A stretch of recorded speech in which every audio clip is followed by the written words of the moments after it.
Brownbird here with another video. Before I begin, like and subscribe.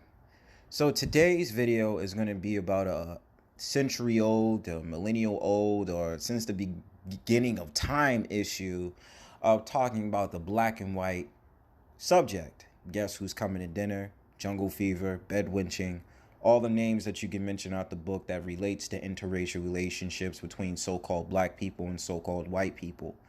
Now in this video, I want to share with you, there's this so-called white woman that's on the left getting a critique from the so-called white woman on the right. But I want to give a surface level analysis to what I believe about the act of trying to act like somebody else, number one, or trying to go along with this narrative of what it's supposed to be like a so-called white person or a so-called black person.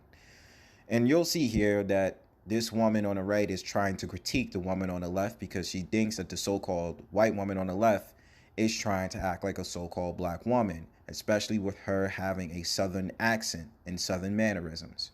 But we're going to watch this video right here. I'll do some commentaries on the way. Okay. Still gonna be frizzy and all that because you know why? Come here, I'm gonna tell you why. Because you got white girl hair. Bitch, I never said I didn't. Like, you wanna know why you got white girl hair? Come here. Because I'm white. Because you're a white girl. You never said I wasn't.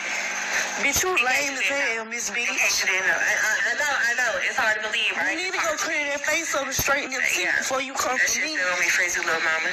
No harm to little mama. And let me say this to y'all, man. Like,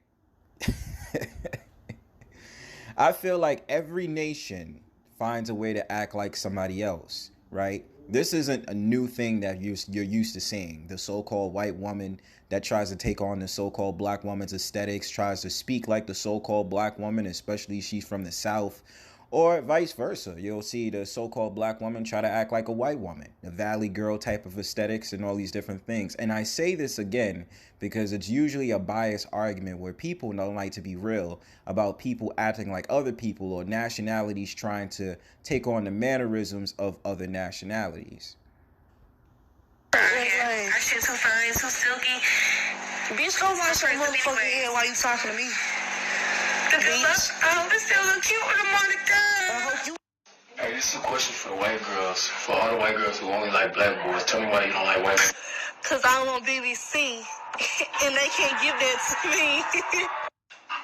And let me say something to that as well. We already know it's an age-old argument that you do have so-called white women that only wish to be with so-called black men because of the stigma or the stereotype about the so-called black man having a big phallus. This is just an age-old argument. But I mean, of course, it goes along down the middle that they say that so-called black women have good sex game. They know how to have sex really good, and that the so-called white woman is very submissive, especially towards the so-called black man. Now, they'll also say that the Asian woman is submissive, but usually more times than not, in my analysis, and maybe I might be wrong, that you have a good grouping of so-called white men that go after Asian women. And there's much more stereotypes that come into it about Indians and what do they have, but I don't really hear anything about Indians. But my point of saying this is every person has a stereotype. Every person of any nation has something about them that somebody tries to enact or try to make fun of or try to reach out about. There's no difference with that because of the so-called black man and so-called white woman. And I'm not an advocate for saying just date out because you want to prove the other nationality is not worthy. I'm only saying that when you find who you like, you find who you like.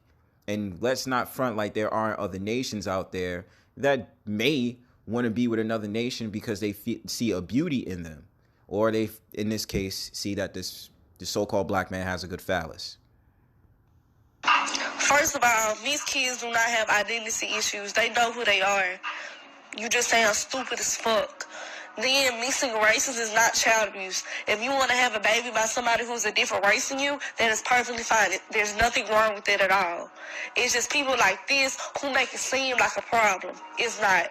Nothing is wrong with mixing race. And first of all, how can you compare mixing races to child abuse? That is two totally different things. Bitch, I know. Of course, they give the perception about the mixed races, about mixed people having identity issues, which they usually do. And And that when you find it, when there's a product of it that's usually so-called black and so-called white, they're half, they're mixed. Usually you find them being involved in a lot of pro-black conversations as a mixed person. And then the debate starts on about whether they could be classified as so-called black or so-called white. And this is not to leech over other YouTubers when I say this, because I started to pick up on this a long time through my analysis. Now, we'll go off the argument it goes through the seed of your father. Now, that would make biological sense because the man is the one that parts out the seed, and the woman takes in the seed and is able to carry the seed for 9 months, ideally, and then be able to bring the child out into the world. So it would be a determinant what your father is, but I'm just speaking from a biological standpoint. I'm not trying to leech over other YouTubers that say this, but to me, it starts to make sense. Bitch, I know what color I am. I don't give a fuck about how I talk, how I look, none of that. Bitch, this is TikTok.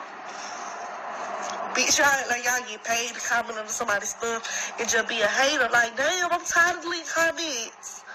Bitch, damn, leave me alone. Shit. You worried about the way I talk? Why you worried about that? And again, it's not a fetish. It's not a fetish. It's what I prefer. It's what I like. It's my type. And that's an agreeable point. If that's what she feels she prefers, there's no problem with that. And like I said before, I'm not the type of person to advise people who they should date, who they shouldn't date. You go for who's for you. But I love the argument when especially so-called black women think that we put so-called white women on a pedestal and make it seem like the white woman is better. Yet and still, when you ask a so-called black woman why she goes for the so-called white man, she doesn't give any good excuses but to say love is love. So by that logic, you can't say anything about black men anymore preferring white women. But of course, it's just a one-track mind thinking, and that when it comes to the swirling conversation, a lot of it is spear-like bias. You understand? But I make this video just for a surface level analysis. It's not supposed to go into in-depth or anything. There's some more videos coming out, but my point is to say everybody, and I mean everybody regardless of whatever nation you come from, is going to find a beauty in another nationality, whether you like it or not. Some may be for extreme reasons, some may be for reasonable reasons. And when I say reasonable reasons, it could just be the fact of the matter certain features are appealing to them.